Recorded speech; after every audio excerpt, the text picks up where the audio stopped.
In this tutorial, I will show a quick way to get out from the Zoom screen and, in the next part, find the settings to permanently disable this feature so you never get into the same problem. To exit from this screen, double tap using 2 fingers on your Apple Watch lock screen or home screen. You don't need to unlock your Apple Watch. Ensure this is not a bug. We can access the Zoom screen with 2 fingers like this. Use the fingers to scroll like this. Now, the second part is to disable this feature. We can do it from the Apple Watch and the paired iPhone Watch app. On your Apple Watch, press the digital crown button and move to the home screen. Find and tap on the Settings app. Scroll to Accessibility, then scroll to Zoom option and tap on it. Here's the toggle for Zoom. Just disable this toggle, and that's it.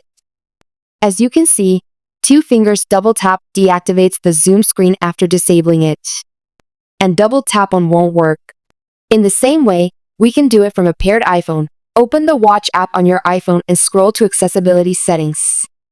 And disable Zoom from iPhone as an alternate method. If you found something helpful and fixed it, don't miss to share it with everyone.